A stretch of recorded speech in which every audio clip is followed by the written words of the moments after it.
All right, so this is probably your first time hearing my voice and uh, who I am. My name is Cameron Gann. You can find that on this YouTube channel. I currently operate a personal chef business in Columbus, Ohio. That's not a secret, that's on this YouTube channel too. Uh, the reason that I am making this video is because it was requested by my Alliance members. I appreciate you guys. And the reason that you should trust me, you can look through the rest of this video, the rest of this channel, and see some fairly dumbed down, incredibly technical stock analysis and theorizing on trading that has turned out very well for me. I've done very well in the markets compared to the S&P 500 over the last year. So I am incredibly good at managing risk. I am in school for finance in addition to running my own business, so I have quite a handle on numbers and probabilities. Uh, Not that it matters, but I got a 98 in statistics when I took it in college. So this is right up my alley to deal with percentages, and here we go. So the exhaustion system in this game is very, very simple.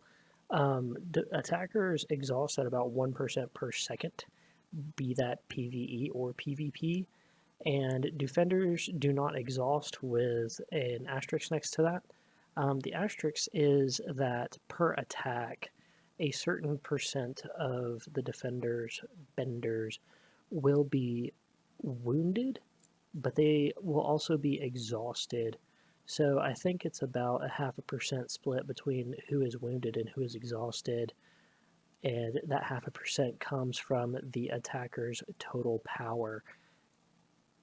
All that to say that you will notice that if you run around and just kind of beat up Shattered Skulls for a while and spend a bunch of AP, that your troops, your three best heroes will exhaust on the field in at a maximum time of around 1 minute and 40 seconds. That is the most time that you can spend in battle, and that is pretty much all you can do. But defenders do not have this additional tax that makes them return. Shattered Skulls in particular will just exhaust and then respawn on the field, but defending players do not exhaust. They simply take exhaustion, 0.5% from the power of the player, and then 0.5% goes to wounding that player's defenders. Wounding only happens in PvE to attackers, so when you go fight a Shattered Skull, the enemy's damage is calculated once per second, and then 1% of their damage will wound your attacking players. Wounding is the worst thing that can happen to a defender, and retiring exclusively happens in PvP when you attack someone else. Your benders will retire at about 1% of their damage, and defenders never have to retire anybody. And as a quick recap, attackers exhaust and have all these issues, and then defenders exhaust slash wound at about 1%, split even between the two. And that really means that you really, really have to hate someone to attack them or believe that they have something that you really, really want. And because of that, it is very heavily tilted in the defender side.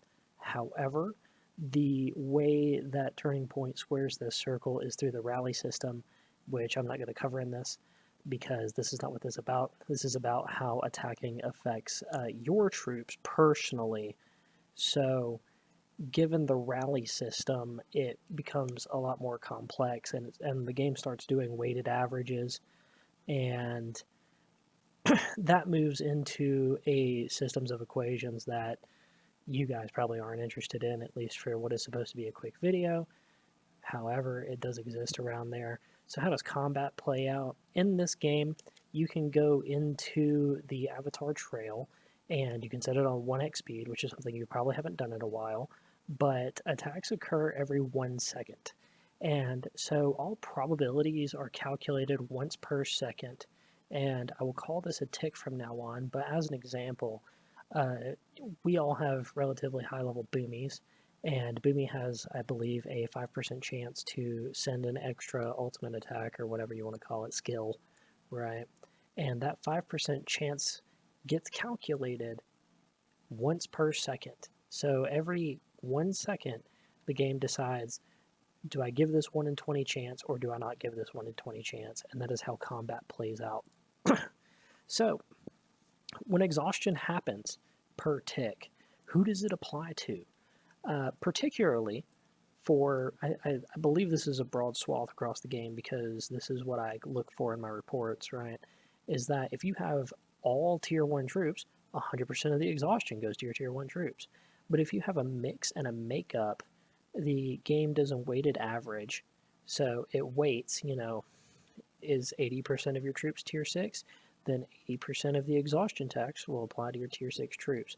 And the game checks top to bottom, and so it goes on like that to where it distributes your exhaustion. So if you move from Shattered Skull to Shattered Skull with a diverse mix of troops, say tier 5 through tier 1, the exhaustion will apply evenly for all of them, and that is why you will come back home and the troops in the city, if you look through the town hall, it'll tell you troops in the city, troops out of the city, and troops in the city will increase at a proportionate basis to troops out of the city decreasing because they can't be in the sky. They're either in the city or in the field.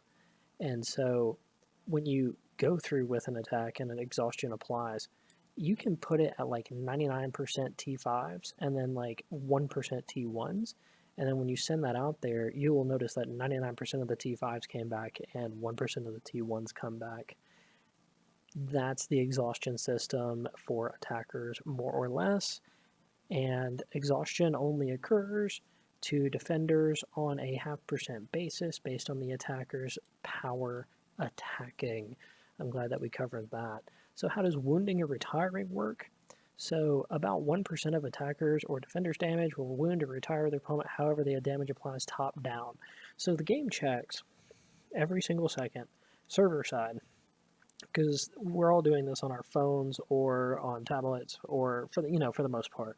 I mean, you can load up BlueStacks and emulate, but it does everything server side.